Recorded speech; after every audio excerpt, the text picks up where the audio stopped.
আপনার মেয়েকে যে আমাদের বাড়িতে আপনি ছেড়ে দিয়েছেন, আপনার কোনো দায়িত্ব বলে কিছু নেই? আপনি কি বলছেন ও কিছু বুঝতে পারছি না। বলছি আপনার মেয়ে তো একটা সাংঘাতিক কাণ্ড ঘটিয়েছে। আসলে আমরা তো সোজা ধরনের মানুষ, তাই ভেবেছিলাম বোধহয় যে নিজের ভুলটা বোধহয় শুধরে গেছে, শুধরে নিয়েছে। আসলে কিছুই শুধরায়নি, যা ছিল তাই রয়েছে। শুধরানোটা ওর মুখোশ।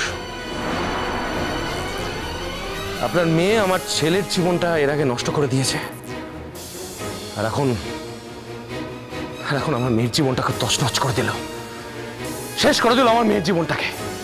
দাঁড়ান দাঁড়ান দাঁড়ান, আস্তে কথা বলুন, আস্তে আস্তে বলুন। কি বলছেন? মোর ঝিও আপনার ছেলের জীবন নষ্ট করে দিল মানে?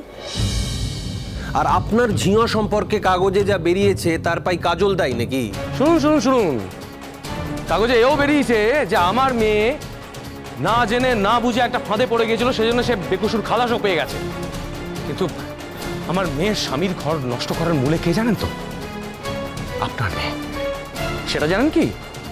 না না, জানি না। মোর ঝিও আপনার ঝিওর স্বামীর ঘর কি করে নষ্ট করে মোর মাথায় ঢুকছে না। আরে মশাই, এত কথা না ফোনে বলা যায় না, জানেন তো। আর এত কথা আমি যে বলবো আপনাকে, আপনি সেটা বিশ্বাসও করবেন না। তা থেকে বেটার হচ্ছে আমাদের বাড়িতে আসুন। এই কথাগুলো জানতে হলে আপনাকে আমাদের বাড়িতে আসতে হবে, আর আপনার নিজের মেয়ের মুখ থেকে শুনুন না তার কীর্তিটা কি কি করেছে সে। শুনুন শুনুন, মু বারবার বারণ করেছিলাম যে এ বাড়ি ছেড়ে যাস না, বারণ করেছিলাম। আমি তো জানি যে ও বাড়ি গেলেই কোনো না কোনো ঘটনায় ও জড়িয়ে পড়বে বা ওকে জড়িয়ে ফেলা হবে, বুঝতে পারছেন? মানে এর আগে এ সম্পর্কে অভিজ্ঞতা তো আমি বহুত হয়েছে না, আমি তো জানি। কিন্তু ও তো শুনবে না। ওই যে মনে মনে ভেবে রেখেছে যে নীল গোটে দিন ফিরে আসবে, ও গেলেই নাকি ফিরে আসবে। আর সেই পাই ছুটে গেছে ও বাড়িতে, এব্বে হাড়ে হাড়ে বুঝেছে যে কি ভুল করেছে ও। আরে শুনুন শুনুন, আপনার মেয়ে কি বুঝতে পারছে কি বুঝতে পারছে না সেটা আমার দেখার কথা নয়, আমি সেটা বলতেও পারবো না। কিন্তু হ্যাঁ, এটা বলতে পারবো, আপনার মেয়ে এ বাড়িতে এসে থাকার ফল যে আমরা হারে হারে বুঝতে পারছি সেটা খুব পরিষ্কার, সত্যিই পরিষ্কার। আমি আপনাকে ভালো কথা বলছি, জানেন তো। আপনি নিজে আসুন, নিজের চোখে এসে দেখে যান মেয়ের কাণ্ড কারখানা। তারপর একটা কাজ করুন না, আপনি পাকাপাকিভাবে মেয়েকে নিজের কাছে নিয়ে গিয়ে রাখার ব্যবস্থা করুন না। অসুবিধাটা কোথায় হচ্ছে? সেখানে যদি আপনি খাওয়াতে না পারেন, তাহলে আপনার মেয়ে খাওয়া দাওয়ার ব্যবস্থা কি করবে না করবে সেটা তো আপনাদের ব্যাপার, আমার দেখার কথা নয় তো। শুনুন শুনুন শুভ বাবু, এখনো বাবু বলছি, হ্যাঁ? আপনি কিন্তু মুখ সামলে কথা বলুন। কোন সাহসে আপনি এসব কথা মতে বলছেন? আপনি আপনি জানেন আপনি কার সাথে কথা বলছেন? জানি জানি জানি, খুব ভালো করে জানি। আমি এমন একজন বাবার সঙ্গে কথা বলছি তার মেয়ের আচার আচরণ নিয়ে বিন্দু মাত্র কোনো রকম খোঁজ খবর রাখে না। এমন একজন বাবার সঙ্গে কথা বলছি যে বাবা খাওয়ানোর ভয় মেয়েকে তার পুরনো শ্বশুর বাড়িতে পাঠিয়ে দেয়। এমন একজন বাবার সঙ্গে কথা বলছি। সত্যি আমার অস্বস্তি লাগছে, বিশ্বাস করুন। আপনার সত্যি যদি বলতে পারতেন তো কোনো সমস্যা হলে, যদি আমি না কিছু খরচ খরচা দিয়ে দিতাম, অসুবিধাটা কোথায় ছিল? আপনার মেয়েকে খাওয়ানোর জন্য কিছু খরচ খরচা আমি দিয়ে দিতাম, সেক্ষেত্রে তো আপনার মেয়ের দুজনের সম্মানটা বাঁচতো। কি বাঁচতো না? আপনার মেয়ে এখন ডেসপারেট হয়ে উঠেছে মশাই, আপনি জানেনই না আপনার মেয়ে কি করছে কি করছে না, আপনার কল্পনা করতে পারবেন না, আপনার আইডিয়া নেই কি করছে আপনার মেয়ে। আপনি কিন্তু স্পর্ধা ছাড়াচ্ছেন, স্পর্ধা ছাড়িয়ে ফেলছেন।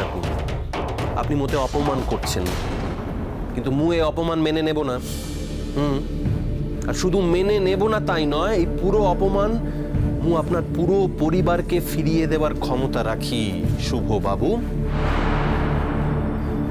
আপনি কিন্তু খুব ভুল করলেন। শুনুন, আমি কি ভুল করলাম না করলাম সেই বিচারটা না পরে করবেন। তার আগে আপনার মেয়ে যা যা ভুলগুলো করছে না সেটা সংশোধন করার ব্যবস্থা করুন না। জানি কিছুই করতে পারবেন, আপনি কিছুই করতে পারবেন না, আপনার ক্ষমতার মধ্যেই কিছু নেই। কারণ আপনার মেয়ে যা ডেসপারেট হয়ে উঠেছে আজকাল, আপনি আমার বলতে খুব কষ্ট হচ্ছে জানেন তো। আপনার মেয়ে এখন আমার জামাইয়ের সঙ্গে অব্দি। শুনুন, মুখ সামলে কথা বলুন। মোর ঝিওকে ও বাড়ি থেকে তারাবার পায় এসব মিথ্যে অপবাদের আশ্রয় নেবেন না। আর যদি সেটা প্রমাণ করে দিতে পারি, যদি সত্যি সেটা আমি প্রমাণ দিয়ে দিতে পারি, আপনার মেয়ে যদি নিজের মুখে সেটা স্বীকার করে, তখন তখন কি বলবেন আপনি? আপনি বলুন তখন কি বলবেন? ঠিক আছে, ঠিক আছে, মু যাচ্ছি। আপনি যদি প্রমাণ করে দিতে পারেন তাহলে মুও কথা দিচ্ছি, মু কোনোদিন মোর ঝিওর মুখ দর্শন করিবিনি। মু কথা দিচ্ছি। ঠিক আছে, ঠিক আছে, প্রমাণ তো আপনি পাবেনই, প্রমাণ তো আপনাকে পেতেই হবে। চলে আসুন, চলে আসুন, যত তাড়াতাড়ি সম্ভব চলে আসুন, নিজের চোখে এসে দেখে যান, তারপর ডিসিশন নিন। ঠিক বলছি না আমি ভুল বলছি? ঠিক আছে, এবার রাখি ফোনটা। নমস্কার।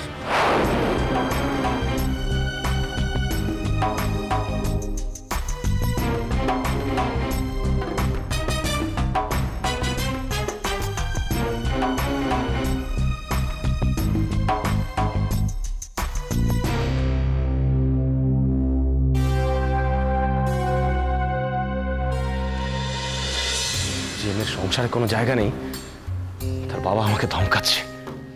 সাহস কত বড়! কি বললো? আসবে বললো তো? না এসে যাবেটা কোথায় বলো তো? আসবে, আসবে, আসতে হবেই।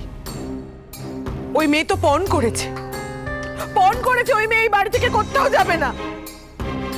তোমাকে আমি একটা কথা বলে দিচ্ছি, ওই মেয়ে যদি এই বাড়িতে থাকে আমি জলস্পর্শ পর্যন্ত করব না। যে আমার মেয়ের জীবনটা এইভাবে ধ্বংস করেছে, নষ্ট করেছে, তাকে এই বাড়িতে আমি থাকতে দেবো না, কিছুতেই না। ওফো মেজো কাকিমা, কি হচ্ছেটা কি? কেন এভাবে কাঁদছো তুমি? কেঁদো না। কোথায় এই সময় তুমি শক্ত হয়ে থাকবে তা না। আমি তো বলবো দোষ আমাদের মিমির। জুডো এসে সাইন চাইলো, মিমি অমনি সই করে দিল। আমার তো এখন হালচাল দেখে মনে হচ্ছে যে জুডোর সঙ্গে কাজলের আগে থেকেই যোগাযোগ ছিল। কি?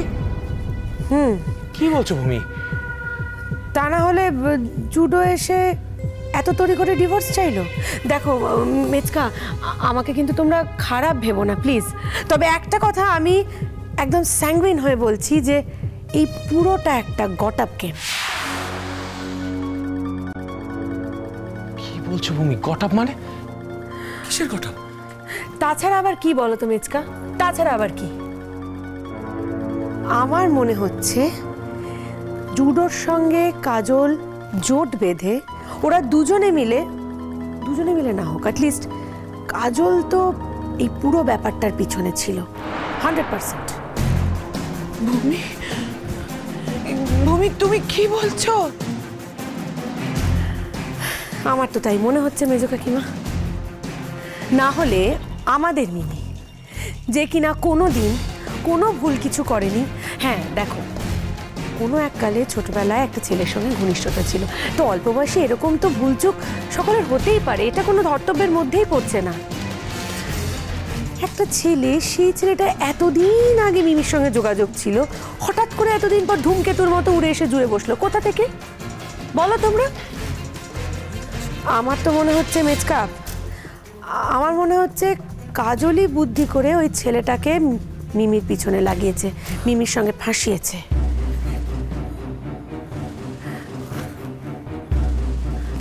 না না, তোমরা কিন্তু ভেবো না যে আমি বলছি যে ওই করেছে, মানে কাজলই করেছে। আমি জাস্ট এটুকু বলছি যে সম্ভাবনার কথাও তো উড়িয়ে দেওয়া যায় না, না মেচকা? আসুক না, আসুক না ওই মেয়েটার বাপ এই বাড়িতে।